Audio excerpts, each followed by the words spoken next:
Good morning students. आज हम समुदाय के बारे में अध्ययन करेंगे। समाजशास्त्र की प्रमुख अवधारणाओं में हमने देखा था कि समुदाय भी एक प्रमुख अवधारणा है। तो आज हम समुदाय का अर्थ, परिभाषा, विशेषताओं का अध्ययन करेंगे। समुदाय क्या है? यह सामान्य प्रचलित भाषा में शब्द है जिसका प्रयोग कि कई बार जाति विशेष, धर्म या संप्रदाय के लोगों के लिए किया जाता है, जैसे ब्राह्मण समुदाय, ईसाई समुदाय, हिंदू समुदाय, सिख समुदाय आदि। परंतु समाजशास्त्र में समुदाय शब्द का प्रयोग इन अर्थों में नहीं किया गया। समाजशास्त्र में किसी भी गांव, कस्बे, नगर, महानगर तथा देश को समुदाय माना जाता है। इन सभी समूहों के साथ एक निश्चित भौगोलिक क्षेत्र जुड़ा हुआ है। जयपुर, दिल्ली, लखनऊ, कानपुर, इंदौर, भोपाल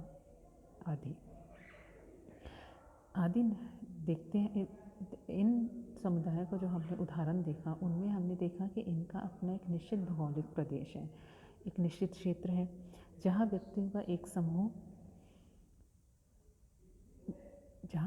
एक समूह रहता है। तो हमने देखा कि एक निश्चित भौगोलिक क्षेत्र है जहाँ व्यक्तियों का समूह स्थायी रूप से रहता है, तो इसे हम समुदाय का नाम देते हैं। तो समुदाय एक क्षेत्रीय अवधारणा है। समुदाय में कुछ लोग निवास करते हैं, अपना संपूर्ण जीवन जीते हैं, किसी एक या कुछ उद्देश्यों की पूर्ति के लिए नहीं, बल्कि जीवन के सभी उद्देश्यों की पूर्ति के लिए अपनी सब प्रकार की आवश्यकताओं को पूरा करने के लिए समुदाय सामान्यतः अपने आप में आत्मनिर्भर होता है, अपने सदस्यों की विभिन्न आवश्यकताओं को पूरा करने में समर्थ होता है। व्यक्ति किसी आर्थिक संगठन, राजनीतिक दल, क्लब या किसी अन्य समूह का सदस्य अपने किसी विशेष उद्देश्यों की पूर्ति के लिए बनता है, परंतु समुदाय में तो व्यक्ति अपने विभिन्न उद्देश्यों की पूर्ति के लिए ही रहता है। तो हमने देखा कि यह एक ऐसा क्षेत्रीय समूह है जिसे जानबूझकर नहीं बनाया जाता, बल्कि जिसका समय के साथ स्वतः विकास होता है। एक समुदाय के लोगों के एक दूसरे के निकट रहने और सामान्य जीवन में भागीदार होने के कारण हम की भावना पाई जाती है। प्रत्येक समुदाय के अपने कुछ परंपराएं और नियम होते हैं जो लोगों के व्यवहार को निर्देशित और नियंत्रित करते हैं, और समुदाय अपने निवासियों से या रहने वालों से अपेक्षा करता है कि वह इन नियमों, परंपराओं का पालन करें। तो अब हम समुदाय का अर्थ और परिभाषा देखेंगे। शाब्दिक दृष्टि से समुदाय के अर्थ पर विचार करें तो हम पाते हैं कि अंग्रेजी का कम्युनिटी शब्द दो लैटिन शब्दों कॉम तथा म्यूनस से बना है। कॉम का अर्थ है टुगेदर अर्थात एक साथ, और म्यूनिस का अर्थ है सर्विंग अर्थात सेवा करने से है। इन शब्दों के आधार पर समुदाय का अर्थ साथ साथ मिलकर सेवा करने से है। अन्य शब्दों में यदि हम देखें तो समुदाय का अर्थ व्यक्तियों के ऐसे समूह से है जो निश्चित भूभाग पर साथ साथ रहते हैं और वे किसी एक उद्देश्य के लिए नहीं, बल्कि सामान्य उद्देश्यों के लिए इकट्ठे रहते हैं। उनका संपूर्ण जीवन सामान्यतः यही व्यतीत होता है। समुदाय को परिभाषित करते हुए प्रोफेसर डेविस लिखते हैं, समुदाय सबसे छोटा ऐसा क्षेत्रीय समूह है जिसमें सामाजिक जीवन के समस्त पहलू आ जाते हैं। इस परिभाषा में समुदाय के 3 तत्वों का उल्लेख किया गया है। पहला व्यक्तियों का समूह, दूसरा निश्चित भौगोलिक क्षेत्र, और तीसरा सामाजिक जीवन के सभी पहलुओं का समावेश। बोगार्डस के अनुसार एक समुदाय एक ऐसा सामाजिक समूह है जिसमें कुछ अंशों में हम की भावना पाई जाती है तथा जो एक निश्चित क्षेत्र में रहता है। जॉर्ज लोनबर्ग तथा अन्य ने समुदाय को परिभाषित करते हुए लिखा है, एक मानव जनसंख्या जो एक निश्चित भौगोलिक क्षेत्र में निवास करती है और जो सामान्य एवं अन्योन्याश्रित जीवन व्यतीत करती है। वही आगे हम देखें तो हम मैकाइवर एंड पेज की परिभाषा देखते हैं। मैकाइवर एंड पेज की बुक का नाम है सोसाइटी। इन्होंने अपनी पुस्तक सोसाइटी में लिखा, जब किसी छोटे या बड़े समूह के सदस्य साथ साथ इस प्रकार रहते हैं कि वे किसी विशेष हित में ही भागीदार नहीं होकर सामान्य जीवन की मूलभूत दशाओं या परिस्थितियों में भाग लेते हों, तो ऐसे समूह को हम समुदाय कहते हैं। इन्हीं विद्वानों ने अन्यत्र लिखा है कि समुदाय सामाजिक जीवन का एक ऐसा क्षेत्र है जिसमें सामाजिक संबद्धता कुछ मात्रा में पाई जाती है। तो हम इस परिभाषा को देखें तो स्पष्ट है कि समुदाय एक ऐसा क्षेत्रीय समूह है जो एक सामान्य जीवन जीता है। तो इन परिभाषाओं के आधार पर यदि हम देखें तो समुदाय सामान्य सामाजिक जीवन में भागीदार लोगों का एक ऐसा समूह है जो किसी निश्चित भौगोलिक क्षेत्र में निवास करता है और जिसमें हम की भावना या सामुदायिक भावना पाई जाती है। अब हम आगे देखेंगे समुदाय के आधार या आवश्यक तत्व। किसी भी समूह के समुदाय कहलाने अथवा समुदाय निर्माण के लिए 3 आधारों का प्रमुखतः होना आवश्यक है। पहला है व्यक्तियों का समूह, द्वितीय है भौगोलिक क्षेत्र और तृतीय है सामुदायिक भावना। तो हम पहला देखेंगे व्यक्तियों का समूह। किसी भी समुदाय के लिए व्यक्तियों का समूह प्रथम आवश्यकता है। व्यक्तियों के बिना ना तो सामान्य सामाजिक जीवन की कल्पना की जा सकती है और ना ही सामुदायिक भावना की। अतः व्यक्तियों का समूह समुदाय निर्माण के लिए प्रथम प्रमुख आधार है। द्वितीय है निश्चित भौगोलिक क्षेत्र। प्रत्येक समुदाय के लिए एक निश्चित भौगोलिक क्षेत्र का होना आवश्यक है। जब तक कोई समूह निश्चित भौगोलिक क्षेत्र में निवास नहीं करता तब तक उसे समुदाय नहीं कहा जा सकता। किसी भी गांव, नगर या राष्ट्र को इसलिए समुदाय कहा जाता है कि इनमें से प्रत्येक का अपना अपना निश्चित भौगोलिक क्षेत्र होता है। एक क्षेत्र विशेष में लंबे समय तक साथ साथ रहने और जीवन की सामान्य गतिविधियों में भाग लेने से लोगों में अपनत्व की भावना पनपती है।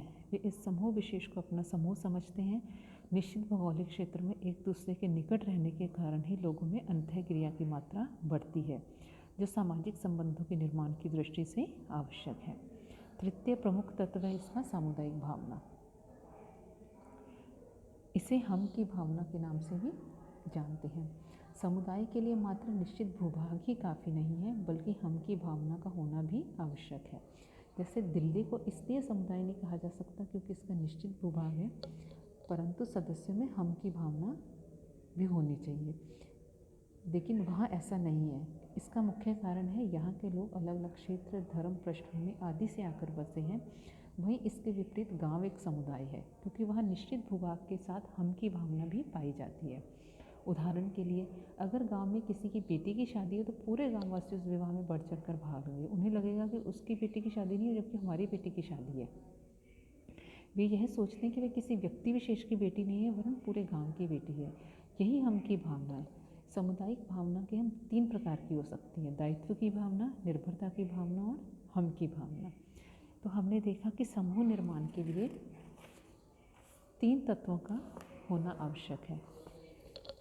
प्रथम है हम की भावना, निश्चित भूभाग और व्यक्ति का। इसलिए जब ये तीनों तत्व पाए जाएंगे तभी हम किसी क्षेत्र विशेष को समूह का नाम देंगे। इसके अतिरिक्त हम देखते हैं कि समुदाय निर्माण के लिए निश्चित भूभाग और हम की भावना दोनों का एक साथ होना आवश्यक है। मात्र निश्चित भूभाग या मात्र हम की भावना से समुदाय नहीं बनता। मैकाइवर एवं पेज के अनुसार ग्राम तथा जनजाति समुदाय के सर्वोत्तम उदाहरण है। इसके अतिरिक्त उन्होंने जेल तथा पागलखाने को भी समुदाय माना क्योंकि ये दोनों समूह समाज, संस्था आदि में समायोजित नहीं हो पा रहे थे, अतः इन्हें समुदाय माना जाता है। परंतु राज्य, नगर, पड़ोस, जाति आदि को समुदाय की श्रेणी में नहीं रखा जाता क्योंकि यदि हम की भावना है तो निश्चित भूभाग नहीं है, यदि निश्चित भूभाग है तो हम की भावना नहीं है। ये दोनों तत्व जब एक साथ पाए जाएंगे तभी हम किसी क्षेत्र विशेष के समूह को समुदाय का नाम देंगे। गॉफमैन ने जेल तथा पागलखाने को छद्म समुदाय कहा। ये मैकाइवर एंड पेज ने किसे समुदाय कहा, गॉफमैन ने किसे कहा, ये कॉम्पिटिटिव एग्ज़ाम्स के व्यू से आपके लिए बहुत इम्पॉर्टेंट है, इसे आप याद रखिएगा। इसके अतिरिक्त हम देखते हैं समुदाय भावना के अंतर्गत हमें कौन कौन सी बातें पाई जाती हैं।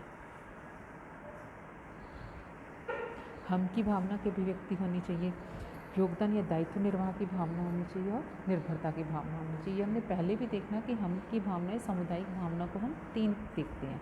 अब समुदाय की कुछ विशेषताओं या लक्षणों की बात करेंगे हम। पहला है स्वतः विकास। समुदाय का निर्माण कुछ लोगों के द्वारा जानबूझकर या नियोजित प्रयत्नों द्वारा नहीं किया जाता। इसका तो समय के बीतने के साथ स्वतः ही विकास होता है। द्वितीय विशेषता इसकी स्थायीपन। इसका तात्पर्य है कि प्रत्येक समुदाय एक निश्चित भौगोलिक क्षेत्र में स्थायी रूप से रहता है। किसी भी अस्थायी समूह जैसे भीड़, श्रोता समूह या खानाबदोश झुंड को समुदाय नहीं माना जाता क्योंकि इनके साथ भौगोलिक क्षेत्र स्थायी रूप से नहीं जुड़ा होता। तो हम जब समुदाय की विशेषताओं को देखते हैं तो हम यह देखते हैं कि इनमें प्रमुखतः 2 तत्वों का होना आवश्यक है और दोनों साथ साथ होने चाहिए, निश्चित भौगोलिक क्षेत्र और हम की भावना। तीसरा हम देखते हैं इसका लक्षण विशिष्ट नाम। प्रत्येक समुदाय का अपना विशिष्ट नाम होता है जो उस समुदाय के लोगों में हम की भावना जागृत करने और उसे बनाए रखने में योग देता है। प्रत्येक समुदाय के नाम के साथ एक विशिष्ट इतिहास जुड़ा होता है जो उसे एक व्यक्तित्व प्रदान करता है। उदाहरण के लिए जैसे दिल्ली एक ऐसा समुदाय है जिसके नाम के साथ एक लंबा इतिहास जुड़ा है। नेक्स्ट इसकी विशेषता है मूर्तता। समुदाय एक मूर्त समूह है। इसका कारण यह है कि एक निश्चित भूभाग पर बसे मनुष्यों के समूह के रूप में हम इसे देख सकते हैं। मूर्त हम किसी भी उस चीज़ को तब कहेंगे जब उसे देख सकते हैं। अमूर्त मतलब जिसे आप देख नहीं सकते। तो समाज को हम मूर्त कहते हैं, अमूर्त कहते हैं, जबकि समुदाय क्या है, मूर्त है। व्यापक उद्देश्य। समुदाय का विकास किसी एक विशिष्ट या कुछ विशिष्ट उद्देश्यों के लिए नहीं होता। यह तो व्यक्तियों के जीवन की विभिन्न गतिविधियों का केंद्र स्थल है। इसमें अनेक समूह, समितियां एवं संस्थाएं समाहित होती हैं जो समुदाय के व्यापक लक्ष्यों की पूर्ति में योग देती हैं। समुदाय के उद्देश्य इस दृष्टि से भी व्यापक हैं कि यह किसी व्यक्ति विशेष, समूह विशेष या वर्ग विशेष के हित या लक्ष्यों की पूर्ति के लिए कार्य न करके सभी व्यक्तियों और समूह के सभी प्रकार के लक्ष्यों की पूर्ति हेतु कार्य करता है। सामान्य जीवन। प्रत्येक समुदाय के कुछ सामान्य रीति रिवाज, परंपराएं, विश्वास, उत्सव एवं त्यौहार तथा संस्कार आदि होते हैं जो उस समुदाय के लोगों के जीवन में एकरूपता उत्पन्न करने में योग देते हैं। समुदाय में ही व्यक्ति की आर्थिक, सामाजिक, राजनीतिक, धार्मिक, सांस्कृतिक आदि आवश्यकताओं की पूर्ति होती है। यही उसका संपूर्ण जीवन व्यतीत होता है। इस दृष्टि से समुदाय सामान्यताओं का एक ऐसा क्षेत्र है जहाँ व्यक्ति इस या उस उद्देश्यों की पूर्ति के लिए नहीं बल्कि अपना सारा जीवन बिताने के लिए रहता है। इस प्रकार समुदाय में सदस्यों का संपूर्ण जीवन सामान्य रूप से व्यतीत होता है। सामान्य नियम व्यवस्था। गिन्सबर्ग ने नियमों की सामान्य व्यवस्थाओं को समुदाय की एक महत्वपूर्ण विशेषता माना। सामान्य नियमों के माध्यम से सदस्यों के व्यवहार को निर्देशित किया जाता है, उन पर नियंत्रण रखा जाता है। सामान्य नियमों से निर्देशित होने के कारण ही एक समुदाय विशेष के लोगों के व्यवहार में बहुत कुछ समानता देखने को मिलती है। सामान्य नियम व्यवस्था का प्रभाव छोटे समुदाय जैसे ग्राम समुदाय, जनजातीय समुदाय में विशेषतः पाया जाता है, जहाँ औपचारिक साधनों या अलिखित नियमों द्वारा व्यक्तियों के व्यवहार को निर्देशित और नियंत्रित किया जाता है। आत्मनिर्भरता। समुदाय को एक आत्मनिर्भर समूह माना गया है जो अपनी सभी आवश्यकताओं की पूर्ति स्वयं ही कर लेता है। इसका तात्पर्य यह है कि उसे किसी अन्य समुदाय पर निर्भर रहने की आवश्यकता नहीं पड़ती। समुदाय की यह विशेषता आदिम समुदायों, जनजातीय समुदायों, छोटे समुदायों में भी पाई जा सकती है, वर्तमान समय के बड़े समुदायों में नहीं। आज तो छोटे समुदायों जैसे ग्रामों तक को अन्य ग्रामीण या नगरीय समुदायों पर निर्भर रहना पड़ता है। अतः किसी समय आत्मनिर्भरता समुदाय की एक महत्वपूर्ण विशेषता थी। अनिवार्य सदस्यता। प्रत्येक व्यक्ति किसी न किसी समुदाय का सदस्य अवश्य होता है। वह किसी न किसी क्षेत्र विशेष में अन्य लोगों के निकट रहता है, उनके साथ अंतःक्रिया करता है। उसे अपनी विभिन्न आवश्यकताओं की पूर्ति के लिए किसी न किसी क्षेत्रीय समूह अर्थात समुदाय में रहना पड़ता है। एक क्षेत्र विशेष में लंबी अवधि तक अन्य लोगों के साथ रहने से उसमें अपने समुदाय के प्रति एक लगाव या अपनत्व का भाव पैदा हो जाता है। आज के युग में भौगोलिक और सामाजिक गतिशीलता के बढ़ जाने से लोग एक भौगोलिक क्षेत्र से दूसरे में चले जाते हैं, एक समुदाय को छोड़कर अन्य समुदाय में जाकर रहने लगते हैं। परंतु इतना अवश्य है कि सामान्यतः प्रत्येक व्यक्ति किसी न किसी समुदाय का सदस्य अवश्य होता है। तो ये हमने समुदाय की विशेषताएं देखी, समुदाय का अर्थ और परिभाषा देखा, समुदाय के उदाहरण। जनरली आपसे प्रतियोगी परीक्षाओं में या आपकी बीए की परीक्षा में भी ये प्रश्न पूछा जा सकता है कि समुदाय के 2 उदाहरण लिखिए, या क्या आप जाति और जनजाति में से आप किसे समुदाय मानते हैं। तो आपको हम की भावना और निश्चित भौगोलिक क्षेत्र, ये 2 तत्वों को दिमाग में रखते हुए किसी भी उदाहरण जो आपको दिया जा रहा है उसको इन 2 तत्वों के आधार पर जज करना है कि समुदाय है या नहीं है। जनजाति समुदाय है जबकि जाति समुदाय नहीं है। तो हम ये देखेंगे कि क्या जाति समुदाय है या क्या जनजाति कैसे समुदाय है। तो हमने जो ऊपर पढ़ा उसके विवेचन से स्पष्ट है कि ग्राम, जनजाति समूह, कस्बा, नगर, राष्ट्र आदि समुदाय के उदाहरण हैं। इनमें समुदाय के प्रमुख आधार और अनेक विशेषताएं मौजूद हैं। इसके अतिरिक्त कुछ समूह अथवा संगठन ऐसे हैं जिनके संबंध में भ्रम पाया जाता है कि समुदाय है अथवा नहीं है। तो हमने पहले क्या देखा कि ग्राम और जनजाति समुदाय के उदाहरण है। जेल और पागलखाने को भी समुदाय माना जाता है।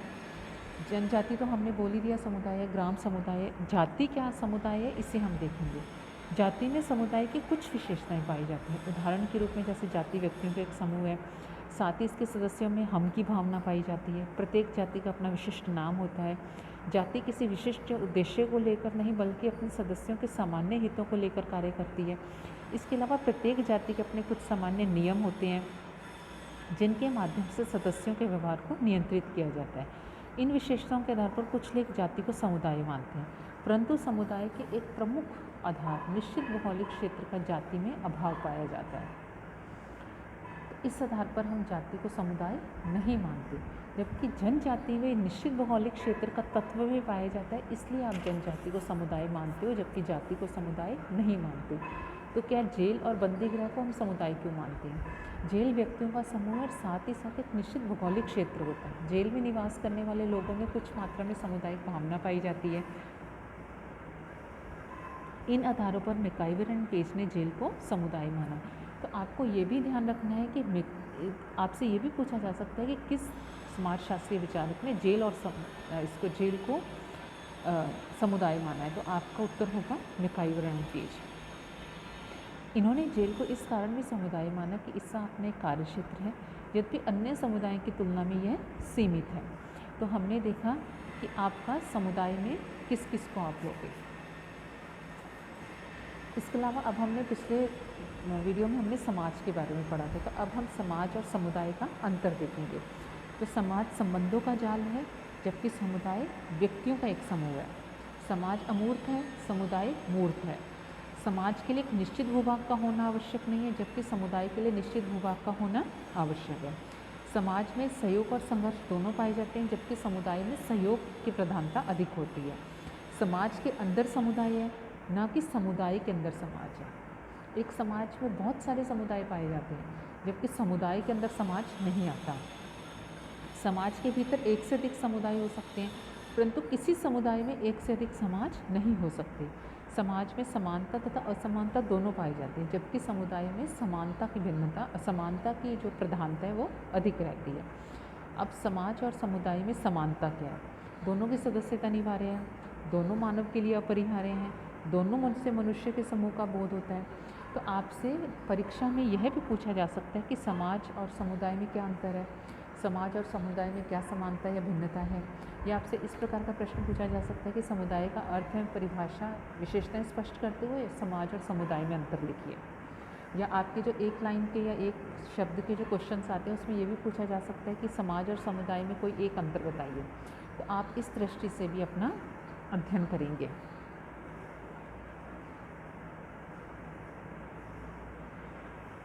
इसके अलावा हम देखते हैं कि रॉबर्ट रेडफील्ड ने ग्रामीण समुदाय को लघु समुदाय कहा। तो समुदाय एक समाज नहीं है, जबकि समाज के अंतर्गत एक संगठन है। तो आज हमने समुदाय को देखा, आज इसके विभिन्न हमने सभी पहलुओं को देखा। तो आप इसके लिए अच्छे से अध्ययन करें। धन्यवाद।